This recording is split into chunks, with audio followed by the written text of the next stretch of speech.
Today on Time About the Movies, I hope you enjoy crap, which then again, if you've seen how 2011 has been so far, you've been accustomed to that, because there has been a lot of bad movies, and this week does not get any better, unfortunately. We have Battle Los Angeles, Red Riding Hood, and Mars Needs Moms.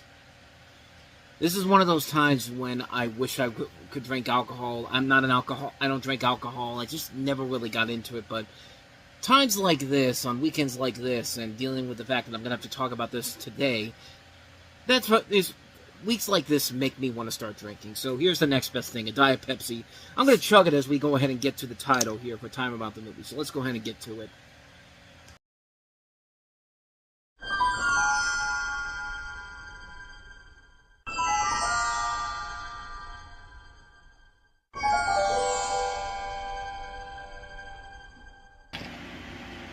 Rated PG-13.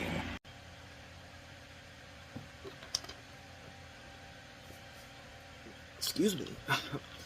Yeah, this is why I don't chug. Yeah, that was completely pointless. But just like this weekend, welcome to Time About the Movies. Today we are taking a look at the three films, in quotation marks, of March 11, 2011. They're called films, but I'd like to consider them steaming piles of garbage, because, every single one of these movies is absolutely horrible.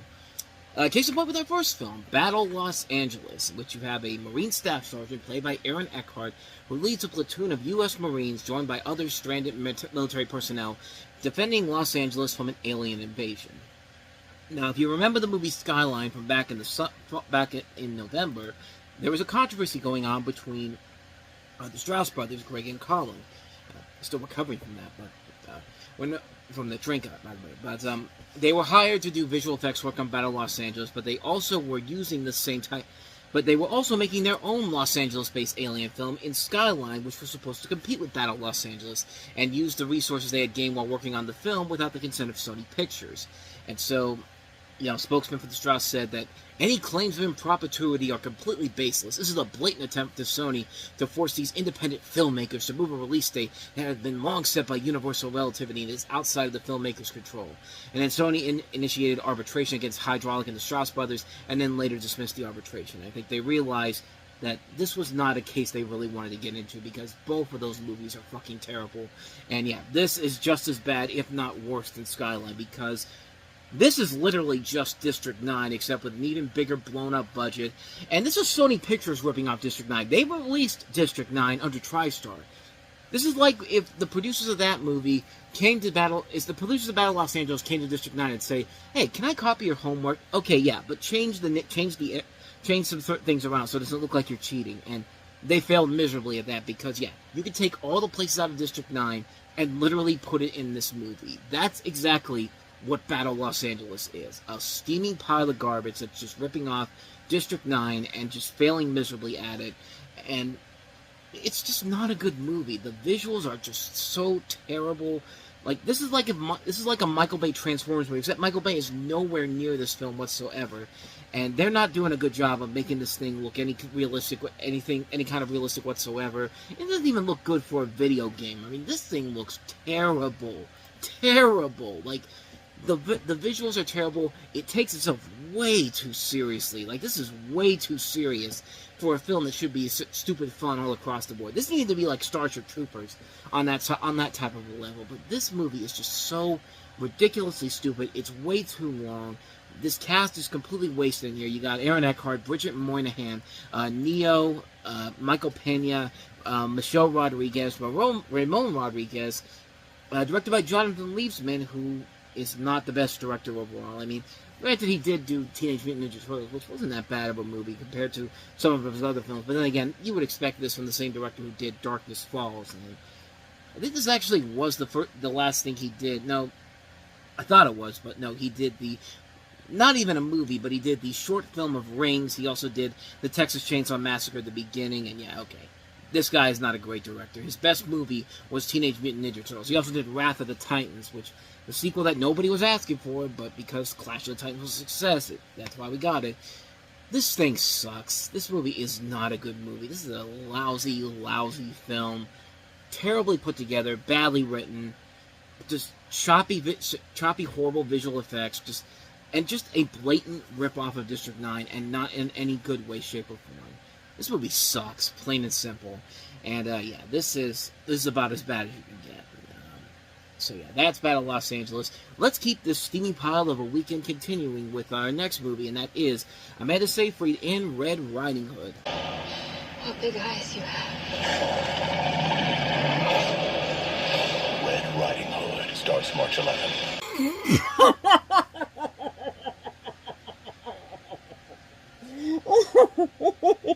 You gotta be kidding me. No, seriously, where's the real movie at? Oh, this is the real movie. Oh my god. Oh, this movie. Talk about the ultimate pathetic attempt to try to rip off Twilight. We even brought in the same director who did Twilight to do this movie, and it's... Oh my god, this movie. Let's talk about this lovely, lovely train wreck of a movie.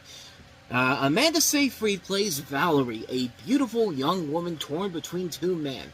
She is in love with a brooding outsider played by Shiloh Fernandez. I love how the synopsis even has to say, a brooding outsider. It's just like, they didn't even try to cover their tracks into thinking that this isn't going to be a Twilight knockoff, but her parents have arranged for her to marry the wealthy Henry, played by Max Irons. I thought it was Jeremy Irons for a second, which, considering how stupid this movie is, I wouldn't have put it past him to do that, but... Unwilling to lose each other, Valerie and Peter are planning to run away together when they learn that Valerie's older sister has been killed by the werewolf that prowls the dark forest surrounding their village. Because we gotta bring werewolves into the story of Little Red Riding Hood. This thing is so stupid. For years, the people have maintained an uneasy truce with the beast, so we're ripping off the village too while we're at it, offering the creature a monthly animal sacrifice. But under a blood-red moon, the wolf has upped the stakes by taking a human life. Hungry for revenge, the people call on famous werewolf hunter Father Solomon, played by Gary Oldman, because let's throw in some Van Helsing in there, why not, to help him kill the wolf. But Solomon's arrival brings unintended consequences as he warns that the wolf who takes human form by day could be any one of them. As the death toll rises with every moon, Valerie begins to suspect that the Wolfman could be someone she loves. As panic grips the town, Valerie discovers that she has a unique connection to the beast, one that exorbitantly draws them together, making her both suspect and fate.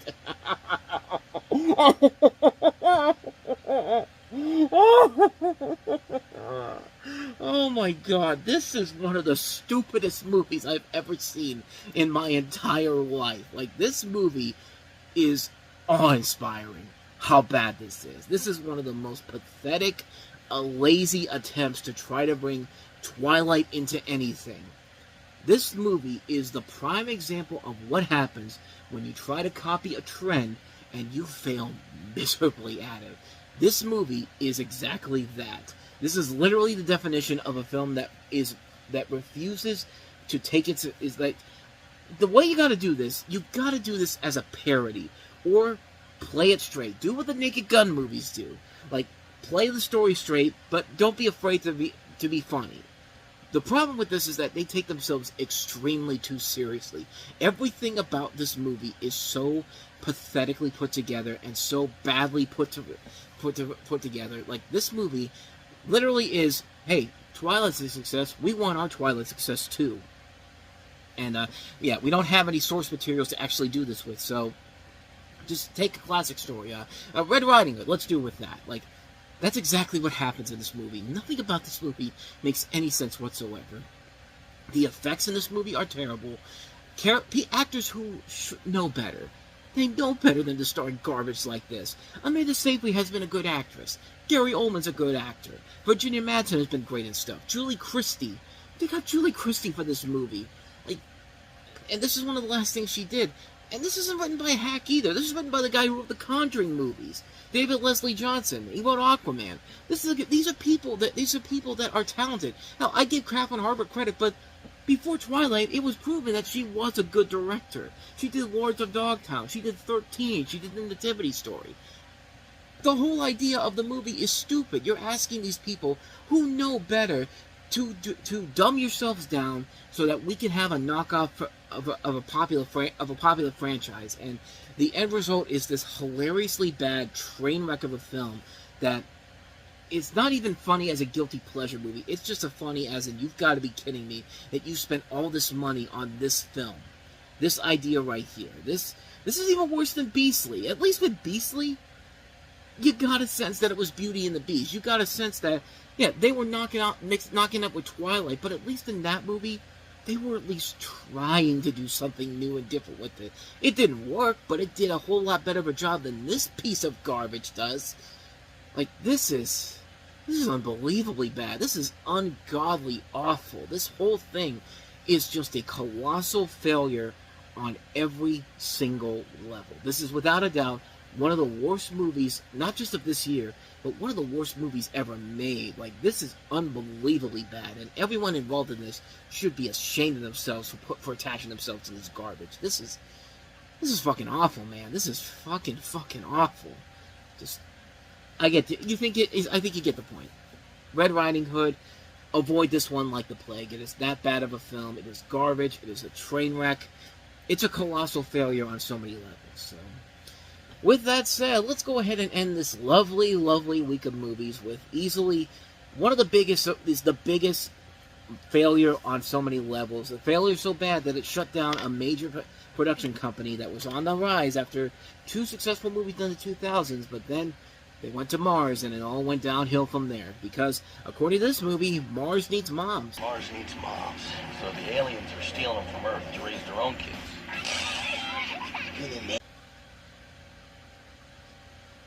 I should mention that this is based off of a book by Berkeley Brethren, who also gave us Opus and Bill, and he famously said that he did not like the way that the Wish for Wings That Work Christmas special came out. You know, he thought that his characters deserved better, and he wanted nothing to do with that. I wouldn't be surprised. I would not be shocked at all if he was behind this movie, because clearly the guy has no idea. Clearly the guy apparently has no idea how to make good materials out of his work, because the one that he did with Opus and Bill works a hell of a lot better than this pile of garbage did. This is a film that is so bad that they shut down their motion capture. Robert Zemeckis' big motion capture production company shut down after this. They were supposed to do a Yellow Submarine movie, and because this movie failed so miserably, it bombed, and they shut this down, and eventually the studio was reabsorbed back into Image Movers, and there was never another motion capture movie made after this, made in this particular style. I mean, we've had motion capture films since then, done much better, but this is the thing that, this is a killer. It's a killer on so many levels. It's a killer for the respect of this company. It was a killer for Robert Zemeckis. It was a killer for Disney, which apparently didn't learn their lesson that maybe stop going to Mars, because every time you go to Mars at the box office, it fails miserably. Because you had this, you had Mission to Mars at the beginning of the century at 2000, and then a year later they said John Carter, which wasn't called John Carter at Mars because we got to cover it up so the film could do well, and it still bombed hard at the box office. But at least that one was much better than the other 2 movies. This right here is the worst of the worst. The story, if you even want to call it that, is a story about a 9-year-old boy named Milo, who sets out to save his mother on Mars after she is abducted by Martians because, as the title indicates, Mars needs moms for their kids, for their alien kids. This is one of the stupidest movies I've ever seen in my life. Like, this isn't Red Riding Hood stupid, where everything about it just fails miserably. The idea is there for something good, but it just doesn't work because the jokes aren't funny, the visuals are terrible, the comedy is bad, the voice work is really pointless. Like, why do we have Seth Green as the main kid? Why is Dan Fogler in this movie? Like, this is another one of those movies that I feel like was involved for several years at Disney, and then Disney needed something to put on in the springtime, so fuck it, put this down. Joan Cusack is in here. Why? Because she's done a lot of other works for us in the past. Tom Everett Scott is in here too. Why? No reason. Mindy Sterling, Frau Farbissina. Why is she in here? We don't know. The chick from Return to Oz is in here. Why is she in here? Again, we don't know. There's just names in here that you know, and like, this thing just doesn't work whatsoever. This is a movie that is so lousy and so lazy at doing something incredible, unique and all that. It takes everything that made The Christmas Carol and The Polar Express and Beowulf work as well as it did, and just completely dismantles it almost immediately. Like, and like I said, it destroyed the career of Simon Wells as a director. Simon Wells was an animation director who did some good stuff back in the day. Like he did decent stuff like An American Tale 50 Goes West, Balto, The Prince of Egypt, even stuff like We're Back, A Dinosaur Story. But then he did The Time Machine, he did Mars Needs Moms, and now his career is pretty much dead in the water. Like, he hasn't done anything of noteworthiness since then. And, he's been basically, not to say that he hasn't gone away from filmmaking as a whole. He still gets work. He went back over to DreamWorks Animation to work on several films, and he's still working there even as of today. He did Kung Fu Panda 4, he did Ruby Gilman Teenage Kraken, so he's still doing a lot of work there, but considering that this guy was once a respected animation director and somebody that had a bright future ahead of him after all the years he worked at Amblin and then at DreamWorks Animation, the fact that his career came down to this is the last bit of his career coming down to this pile of garbage, it just goes to show you how far your career goes from there. Because you thought The Time Machine was the low point of his career, but this is a mess. This is a terrible movie.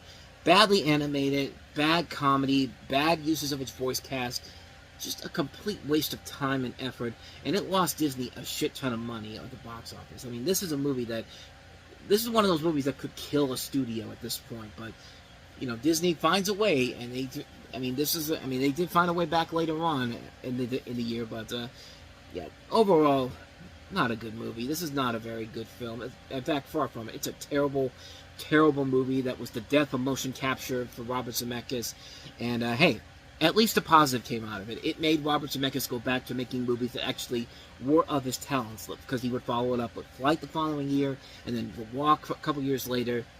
Since then, not so much. He's gone back kind of down with Welcome to Marwen and The Witches and Pinocchio, and he's kind of back to where he was at this point in time, but, yeah, that's pretty much all I got for you on this one. Mars needs moms. No, Mars needs better movies, and Mars needs to stay the fuck away from Disney, because every time they go there, it's never a good sign.